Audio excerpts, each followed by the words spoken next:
кутман кечиңиздер менен. Сиздер көрүп жаткан ЛТР'деги Күн маек программасы алдыдагы жарым саат аралыгында мектепке катталып жаткан балдарга тиешелүү маселени Күн маек программасында көтөргөнү жатабыз. Актуалдуу суроолорду болсо биздин студияга келген меймандарга узатмакчыбыз. Мен тааныштырып өтөйүн. Бишкек мэриясынын билим берүү департаментинин баш кадиси Гулира Молдоисаева жана билим берүү жана илим министрлигинин санариптик трансформация бөлүмүнүн баш кадиси Гулиза Көчөрбаева. Куш келипсиздер, урматтуу коноктор. Гүлиза айым, сизден баштайлык. Негизи 12 жылдык билим ала турган балдарды каттоодо бул башында ушул жарыяланганда көпчүлүк ата-энелер багы көпчүлүк ата-энелерде көп суроо жаралган болчу. Андан бери азыр жакын арада экинчи этап башталат деп айтылып жатат. Соңку маалыматтар менен бөлүшсөңүз, негизи баланы каттоодо негизи ата-энелердин багы жүгү жеңилдеп калдыбы, көнүп калыштыбы? Кайсы дагы маселелер бар электрондук каттоодо? Азыркы учурда кичине маселе деле жоюлуп калды да. Анткени бул система уже 6-жылдан баштап 6 жыл болуп атат. Биринчи жылы пилоттук режимде өткөн. Расмий түрүндө бул 5 жылдан бери келет атат да. Ата-энелер үйрөнүп калышты. Биз жылдан жылга былтыр мурунку жылдагы суроо боло турган жактарын модернизациялап, быйыл болсо маалыматтык системабызды жаңыдан жазып чыктык да. Бул системабыз азыр жалаң биздин эле порталдан ата-энелер катталбастан башка түндүк аркылуу, башка мобилдик тиркемелер аркылуу да катталышат. Алар түндүк мобилдик тиркемеси, Мегапей, Мбанк жана Обанктын тиркемелеринен да каттала алышат. Азырынча катталуу боюнча маселе жок деп эсептесек болот. Анткени видео инструкциялар бар биздин сайтта. Анан 110 колл-центр техникалык поддержка боюнча жардам берип жатышат. Биздин жергиликтүү органдар тараптарына да кайрылып, ата-энелер үйрөнүп калышты да. Максималдуу түрдө жеңилдеткенге аракет кылынды. Негизи канча бала катталды учурда? Азыр 105 000 бала, 105 000дей бала катталды да. Ал маалыматты биздин бир мектеп үй-гов порталынан ачык маалымат бөлүгүнөн каралса болот. Ал жакта бир бала катталса дагы ал жакта көрүнүп турат да. Автоматтык түрдө жаңылтырабы? Бала регистрация кылып катталганда эле открытый данныйга ачык маалыматтар бөлүгүнө чыгып турат. Гүлира айым, эми ушул каттоо боюнча жакында эле сиздер маалымат тараттыңыздар. Бир эле Батирде 20дай бала катталган учур болуп атат. Айрыкча ушул албетте республика көбүнчөсү Бишкектеги мектептерге суроо талап жогору болуп атыптыр. Кантип аныктадыңыздар? Деги эле алардын жалпы саны канча экен? Ошол жана жасалма даректе катталгандардын саны. Мен баштап кетсем, жанагы айтпадымбы, биз маалыматтык системабызды жаңыладык депчи. Ошо биздин жаңы маалыматтык системабыз бизде анализдөөгө доступубуз бар да. Ал жактан көрүнүп калат экен. Анан ушундай факттар аныкталды. Окшош даректер, Ошо бир Батирде бир канча бала, бир Батирден канча бала катталганы бир мектепке. Ошону чечип калды да. Анан биз маалыматты бияка бердик. Бул маселе боюнча негизи мектептерге ошол окуу жылына карата электрондук каттоо башталардан мурда, башталгандан кийин дагы биз мындай болжолдуу маалыматтарды, болжолдуу балдардын санын алып келебиз да. Жергиликтүү бийлик органдары менен биргеликте. Анан ошол мисалы кайсы бир мектептин микроучастогу бар да. Микроучастокто канча бала болжолдуу түрдө жашайт катталган, канча бала келет деген маалымат болжолдуу бар эле. Ошол жакынкы күндө эле ушундай факты аныкталды. Билим берүү министрлигинин ошо жардам менен бир квартирага, бир Батирге, бир эле дареке. Ошол демек ата-энелер баягы өзү жашабайт ал жерде. Буга чейин туруктуу каттоосу башка жерде болгон. Ошол конкреттүү бир мектепке баланы каттоо үчүн гана бир максатта эле ошол Батирге бардыгы көп адам ошо туруктуу каттоосун жасаган да. Бир гана жери бул качан кайсы датада туруктуу каттоого турганы жөнүндө маалымат көрүнбөйт экен. Андан башкасын ошо фамилиясы, атасынын аты, баланын аты жөнү бардыгы чыгат экен. Анан ошону анализдеп келгенде ошол бир 80-90го жакын окуучу ушундай түрдө катталыптыр мектепке. Эми эмне болот? Эми азыркы учурда комиссия түзүлүп, жумушчу топ түзүлүп, Бишкек шаарынын мэриясынын тескемеси чыкты. Жумушчу топ түзүлүп, жанагы ошол квартирада мисалы коммуналдык кызматтар бар да. Коммуналдык кызматтар кандай төлөнүп атат, ошончо адам чын эле жашап атабы же жашабай атабы деген баягы фактыларды мындай жакшылап текшерүү максатында жумушчу топ иштеп атат. Азырынча жыйынтыгы чыга элек, иш жүрүп атат азыр. Бирок ушул маалыматтан кийин дагы бир топ суроолор жаралып атат да. Мисалы, эми албетте алардын пропискасы деп коебуз, катталган жери айыл жергесинде болсо, бул жакта ата-энеси жашаса, балдарын эми шаардын мектептерине берейин деп атышат да. Мисалы, көпчүлүгү албетте батирлерде жашайт, жана дача деп коебуз, кооператив. Ошол жактан жакынкы айылдарга келип жашайт экен. Ошол маселелер келгенде кандай болот да? Биринчиден ошол сиз айткан региондо каттоосу региондо болсо, өзүлөрү бул жакта ошо батирди алып жашаган болсо, башталган жатат. Экинчи этапта коюуга мүмкүнчүлүк бар да, бош орун калган мектептерге. Бул ошондо каттаган жерине карабай калабы же кандай? Каттаган жерине карабайт. Экинчи этапта 2-июндан тарта ата-эне республика боюнча каалаган мектебин тандай алат да. Ал жерде каттоодон көз карандысыз түрдө. Пропискадан. Кошумчалайын деп атасызбы? Ооба, эгерде ата-эне эме азыр башка жакка катталып турат азыр. Андан кийин экинчи этапта башталганда баягы республиканын бош мектеп орун бош орун бар мектептерди баары тизмеси чыгып калат да. Ошол жакта баш тартса болот да. Азыркы катталган жеринен баш тартып, башка орун бар мектептерге катталса болот. Ал үчүн түндүк башка тиркемелерден баш тартса болбойт да. Бир мектеп ЕДУГОВ сайтынан эле кирет, регистрациядан өтөт. Регистрация өткөндөн кийин өзүнүн жеке кабинети ачылып калат. Ошол жакта арыздар бөлүмү бар. Ошо өтүнмө бөлүмү бар. Ошо өтүнмөлөрдөн өзүнүн өтүнмөсүнөн баш тартса болот.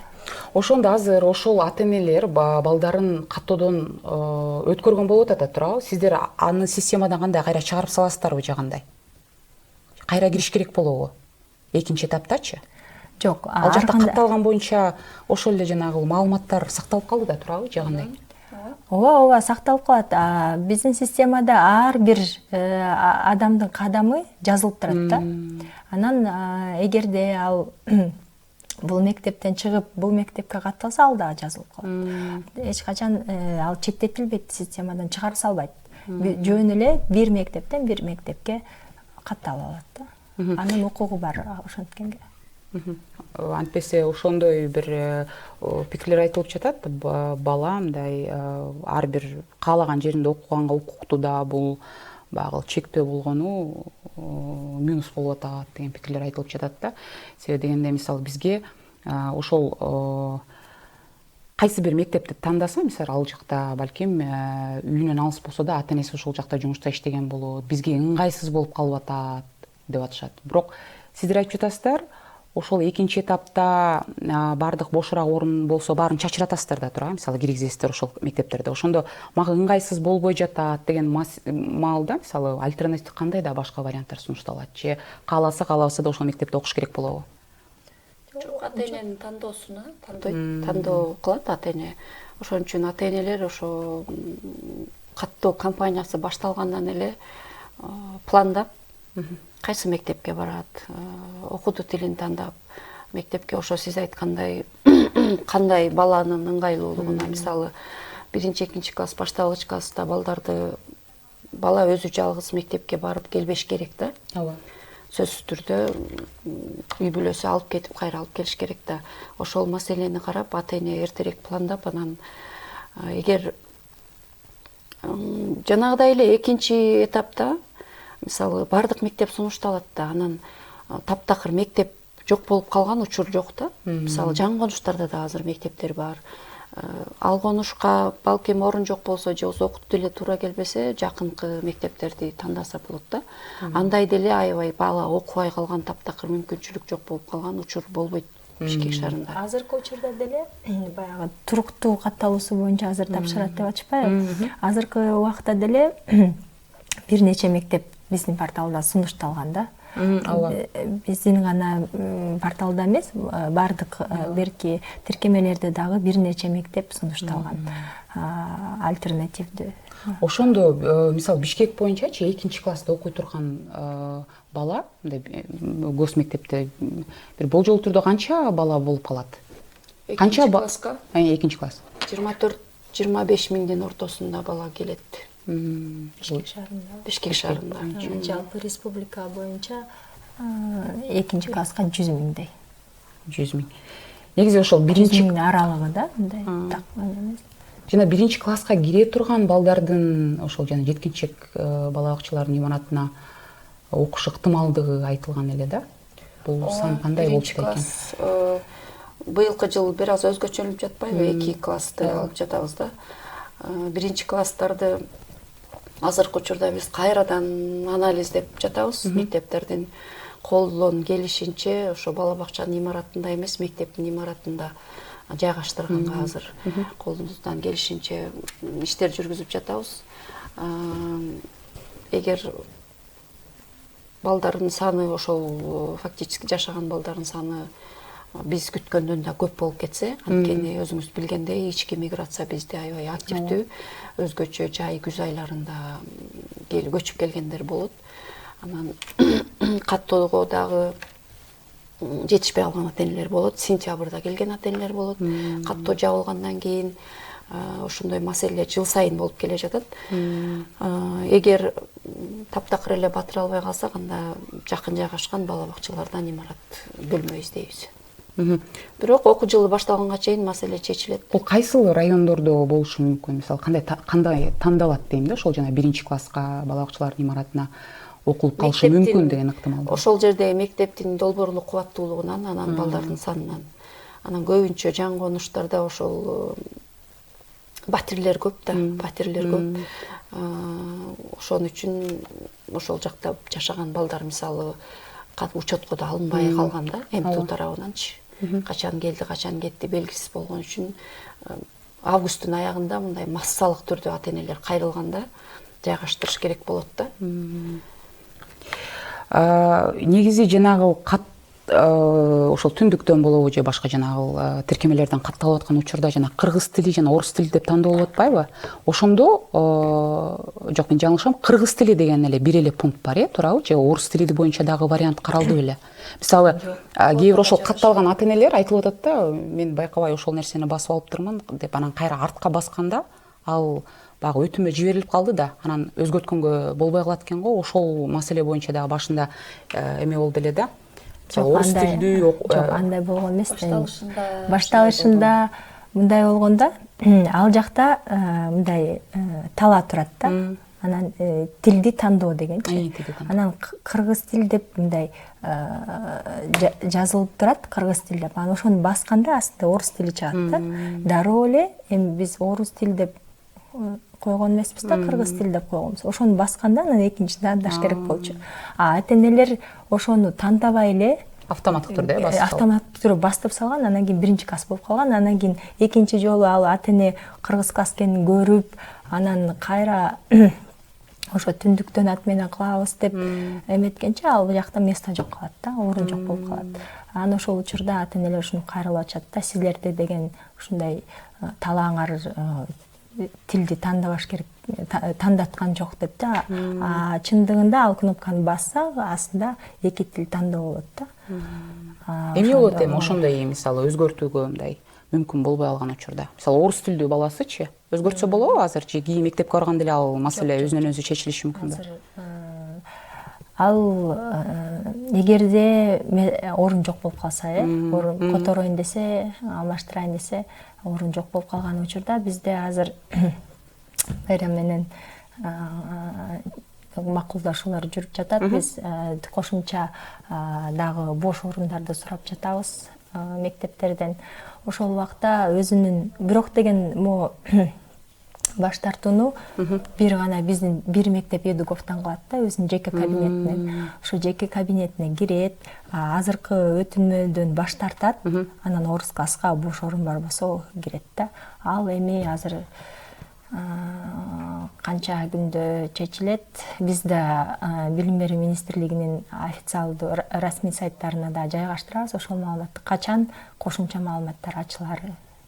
Негизи ата-энелердинчи албетте азыр бул жылы өзгөрүү болуп аткандыктан мисалы 2-класска барыш керек болгон, мисалы 2019-жылы төрөлгөн бала болсо, ата-эне мисалы менин баламдын бою кичик же болбосо азыр ал өз алдынча окуй албайт, биз 1-классты эле калабыз деген учурда дагы баары бир багы туулган жылынын айына жараша өзгөрүлүп калып атпайбы? Сентябрга чейин толук кандуу жетүү болсо, анда каалабай бериш керек болот да. Ошондой убактарда азыр ошол маселе боюнча суроолор болуп атабы же ал маселе жөнүндө орток пикир пайда болдубу? Айрыкча болуш керек. Суроолор болгон. Өзгөчө ушул кампания башталган учурда ата-энелер кайрылып атышты. Балам садикте окуду, наристе программасын даярдоодон өттү, бирок ошо сиз айткандай бою кичинекей, анан мектепке көнө албайт го, анан кандай программа менен окуйт, алып кете алабы, тили жакшы чыга элек дегендей, анан биз түшүндүрүү иштерин жүргүздүк. Бул баланын ошол психологиялык, физикалык өнүгүшүнө жараша, ошого карата мындай оор программа эмес, чочубаңыздар деп түшүндүрүп жаттык. Анан кеп кеңештерди бердик. Азыр алдай маселе жок. Болгону ошол Бишкек шаары эгер садиктин имаратында, бала бакчанын имаратында окуп калсак кандай болот, кайсы адреске барабыз деген дагы суроолор болуп жатты. Бул боюнча эми экинчи этап башталса, анан дагы орундардын баардыгы толгондон кийин анан жана мен жогоруда айткандай анализ жасап, анан дагы жарыя кылабыз да. Мисалы 1-класстын мынча бала бул мектептики батпайт экен, бул жака дегендей. Ал эми жаш курагы боюнча болсо, мисалы баланын өнүгүшүндө бир аз бузулуулар болгон болсо, аны дагы биз психологиялык педагогикалык комиссияга сунуштадык, же болбосо бала бакчадагы тарбиячылар менен жыл айыгына чейин иштешиңиздер, баланын өнүгүүсүн дагы көрөбүз дегендей кеп кеңештерди бердик, бирок мындай көйгөй деле жаралган жок. Алдыда да убакыт бар, 3 ай белгиленди. Экинчи этап менимче 10 күндөн кийин, июндун башында деп айтылды беле? 2-июндан башталат. Негизи биз билебиз, буга чейин курулуш министрлиги дагы уруксат бербеди беле? Жана көп кабаттуу үйлөрдүн 1-кабаттарына дагы жайгаштырса болот деп. Ушул маселе боюнча мындай сунуштар же болбосо сентябрга чейин үлгүрөт деген маселе каралып атабы? Бул боюнча жок. Бала бакчалар эми ал муниципалдык бала бакчалар ачылабы же жеке бала бакча ачылабы, ал боюнча бизге андай көрсөтмө түшө элек. Негизи калган класстар боюнча дагы суроолор болуп атат да, мисалы мурунку эле режимде окубайт, мисалы ошол эле жана 3-класстын балдары секирик жазайт деген маселе айтылып атат. Ошол эле 6-класстын балдары жана 8-класска карай аттай турганы буга чейин кабарланган 2012-жылы төрөлгөндөр боюнча кимиңиздер жооп бересиздер? Акыры эмне болмой болду? Ооба, башында ал проект болчу да. Долбоор болчу. Ал проектке ишке ашкан жок. Азыр экинчи проектта, экинчи долбоорда кирди да. Анан ал жакта ушундай секириктер камтылган. Азыркы учурда эч кандай секириктер болбойт. 3-класста бүткөндөр, 4-класста секириктер болбойт. Эч кандай секириктер болбойт. Бир гана ошо наристе программасын же ошолорго гана тиешелүү. Наристе программасын өткөн балдар, алар 2-класска отурушат да, ошол эле. Жанагы бала бакчалардын имаратында окуп калышы мүмкүн деген ыктымалдык айтылган маселе боюнча да, ал негизи убакыт сааты кандай бөлүштүрүлгөн? 1-класска бара турган балдардынчы канча саат ошол жакта болот? Мисалы ошол имаратта окуй турган болсочу, мейли жаңы конуштарда болсо, мисалы буга чейин айтылды эле, 2 смена менен мындай графиги негизи такталдыбы? Жок, график такталган жок. Базистик окуу планы бекитилет да. Кайсы имаратта окуса дагы ошол базистик окуу планынан чегинен чыкпайт. Кадимки эле мугалимдер мектепте кандай сабак берилсе, башка бала бакчанын имаратында болуп калса деле, ошондой эле мүнөттө ошол стандарттын алкагында эле сабак өтүлөт. Гүлир айым, сизге суроо, негизи ошол тиркемеде, ошол түндүктө катталган учурда деле ошол баланын жашаган жери боюнча жогоруда айтып өттүк, 3-4 варианттагы жана мектептер көрсөтүлөт. Бирок ошол толуп калганда, ошол мектеп көрүнбөй калабы же кандай ошол система ошону тандалган да? Жок, толуп калса деле көрүнө берет. Туруктуу каттоо боюнча негизи бир эле мектеп чыгыш керек, бир ата-энеге, бир мектеп, микроучастокко тиешелүү. Анан биз ошо Бишкек шаарында ошол мектептер, айрым мектептер толуп калып жаткандыгын эске алуу менен, анан бир ата-энеге альтернативдүү мектептер чыксын деп, министрлик менен биргеликте ошол 3-4 мектепти коштурганбыз да. Ошол себептен алыс мектеп чыгышы да мүмкүн, жакыны да чыгат да. Ошол эле учурда ошол Бишкектеги мектептердин билим берүүсү кандай, же болбосо баланча мектеп жакшы деген баягы тандоо менен буга чейин деле болуп келген. Ошол система сунуштаган мектептен такыр эле баш тартам. Ошол жол алыс болсо дагы жанагы мектепке берем деген ата-энелер үчүн мисалы өз ара сүйлөшүп, ошол эле жетекчилик менен эптеп орун таап деген сыяктуу сунуштарды айттырбаш үчүн канчалык ошол маселе мындай көзөмөлдө да? Катталбаган учурда системада катталбаган баланы директор кабыл ала албайт. Кабыл ала албайт. Буйрук бар, жобо бар. Директордун мындай жеке жоопкерчилик тартат. Бир эле баланы мисалы системадан сырткары сиз айткандай өз билемдик менен кабыл алып, сүйлөшүү жол менен алган болсо, анан кошумчалап кетейин. Ошол алыста жашаса дагы ошол борбордо жайгашкан мурда мектеп, гимназия, лицей деген статустар бар эмес беле? Азыр анын баары алынды. Ата-энелер ошентип баласын да кыйнап, өзүн да кыйнап, алыстан борборго алып келем дебестен эле өзү жашаган жакын жайгашкан мектептен окута берсе болот. Себеби окуу планы баардыгында бирдей болот. Азыр гимназиялык класс, лицей класс деген нерсе жок. Ошондуктан ошол маселе жаратпай эле жакын жайгашкан мектептен окуй берсе болот да. Ошол кезде болсо керек анда гимназия деп жанагы макамына жараша мектептер бар болчу да.